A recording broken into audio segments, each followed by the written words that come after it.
This is Robert Demers for Conman here at the Fantasia International Film Festival, and I'm here with Don Mancini, the writer of the whole Child's Play series and the writer and director of the newest Child's Play film, The Curse of Chucky. How are you doing today, sir? I'm well. How are you? Pretty good. How are you enjoying your time here in Montreal? So far, loving it. We just got in last night, so we haven't really even had much chance to catch our breath. Got in, went to bed, came to the screening this morning. But I'm hoping to be able to see the sights on Saturday and Sunday. But obviously, the main reason to be here is for Fantasia and that screening tonight. So I'm really looking forward to that. Can you tell our audience a little bit about the newest installment of the Child's Play series? Yeah, it's Curse of Chucky, and this movie is intended to be a return to Chucky's horrific roots, whereas the last two films, Bride of Chucky from '98 and Seed of Chucky from 2004, were veered into a comedic realm. Which was mainly because I just didn't want to keep making the same movie over and over again. So after having done Bride and Seed, then we sort of had tapped out the comedic potential, and then a few years passed, and felt that it was time to make it scary again, and that was also something that the fans really wanted. I read everything online, don't troll, but I linger and hover on all the sites. I read what people are talking about, and there's just almost unanimous interest in having Chucky be straight up scary again. And so that was my intention with this movie, and more specifically to do a movie that was in the sort of gothic genre, where all the action is confined primarily to one spooky mansion over the course of one stormy night. And I also wanted to do a movie, another aspect of the gothic genre, the vulnerable heroine, in this case, who is disabled. Whether it's Joan Crawford in Baby Jane or Audrey Hepburn in Wait Until Dark, the idea of a heroine who has a special vulnerability to the villain is a gothic trope that I was really looking forward to using in this movie. You've written pretty much all the Child's Play films, but this is your second time directing one. Yes. Besides bringing back the classic horror that Child's Play is known for, what was your approach at the beginning of production? Well, since, as you said, I wrote all of the previous ones, but I only directed one before, Seed of Chucky, which was fundamentally a comedy. So I felt like as a director, I hadn't really made a horror film yet. And creatively speaking, as a director, that is something that I was really looking forward to doing, and really flexing a whole different set of creative muscles with this film as opposed to the last one. When you're making a comedy, particularly one that is as verbal as Seed of Chucky was, a lot of the comedy was based on dialogue exchanges between the puppets. Generally, that kind of comedy is best served up fairly simply in terms of what you're doing with the camera. Also, because dealing with puppets is incredibly complicated, and with three puppets, the complications just grow exponentially. All of that, consequently, I had to have a relatively restrained and simple visual style. Whereas when you're doing a suspense movie, a gothic horror movie, it's really more about atmosphere, and demands really that you sort of get very creative with the camera. And as a lifelong fan of Hitchcock, Brian De Palma, Dario Argento, I was really looking forward to making a movie in that category, a movie that was very visually based, that there was a lot of interesting visual storytelling, visual inducing of suspense, and creating a lot of situations where the simple cutting to a shot of a static doll doing nothing, would create suspense. So that was my main intent.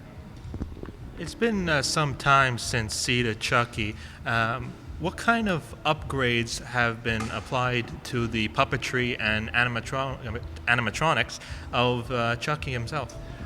Well, let's see. With Bride and Seed, they took a big leap forward with those movies with the audio system.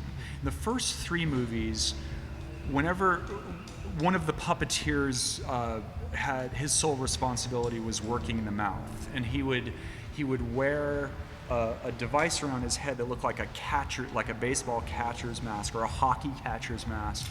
And the way he would move his jaw was wired into the puppet, and the doll would move its jaw. At the same time, the same puppeteer would work these joysticks where he would coordinate the lip movement with his jaw movement. It sounds, I hope, because it was very complicated to do. That's how we did the first 3 movies. With Bride was the first movie we had a system where the verbal articulation is locked into a computer.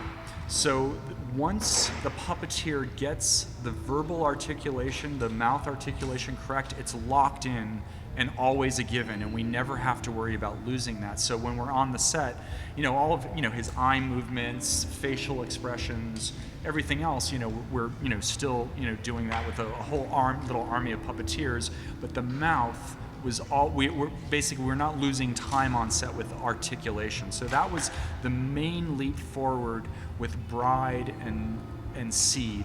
Also with Bride and Seed, with that we were able to do some very crude kind of Chucky's always an animatronic character, but we sometimes will erase cables and erase puppets. We started doing that with Bride, but that's become much easier now, even with Curse. Curse of Chucky, I think the biggest technical innovation, Tony Gardner, who did the puppets for this one as well as Seed, he basically liberated us from the tyranny of the elevated sets. What I mean by that is, on all the previous films, we would always have to build all of the sets 6 feet off the stage floor so the puppeteers could be underneath, and Chucky would have to poke a hole through the floor and work him. We don't have to do that anymore, starting with this movie, because of because he's radio controlled. I mean, the servo mechanisms and everything, they all obey the puppeteers via radio. So that was probably the biggest innovation. This film pretty much completes the circle of the Child's Play films, all the way touching back to the origins. Did you see the scene? Did they show that to you? No, not yet. It pretty much loops back to the beginning of the film.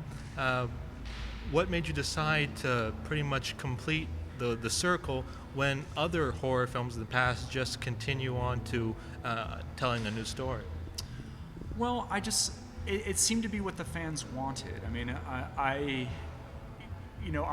thought it would be interesting to delve a little more into the backstory of Charles Lee Ray, for us to find out a little bit more about what made him tick, what prompted him to become a killer.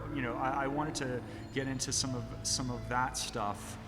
Also, as a director, I'm a writer and director. I've worked with Brad Dourif on all these movies for 25 years. But as a director, I hadn't been able to work with him on set. It was always a vocal performance, so I would work with him before we were shooting, and we would lay down his vocal tracks. But since he's physically in this film, I got to have the great pleasure of actually working with the great Brad Dourif on a set.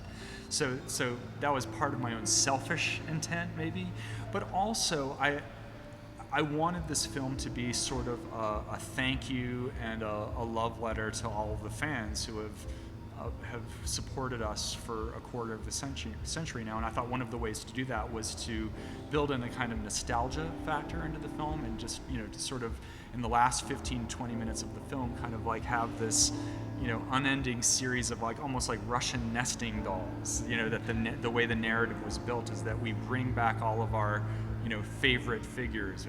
Seeing Brad Dourif as Charles Lee Ray, and finally,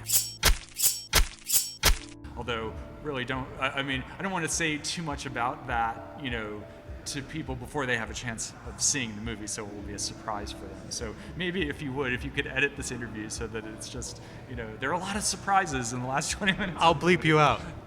Awesome.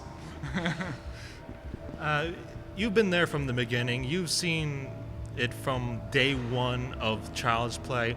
What has it been like molding Chucky for over 2 decades? That's a broad question. What has it been like? Well, I mean, it's been a great ride. I mean, I feel really lucky. As a kid, I was a horror fan, aspiring filmmaker. I loved horror movies. So if I could go back in time and tell my 12-year-old self that I would, a character that I created would become that popular and become iconic, I would have thought, well, perfect. I never have to do anything else. As it happens, I really haven't done anything else.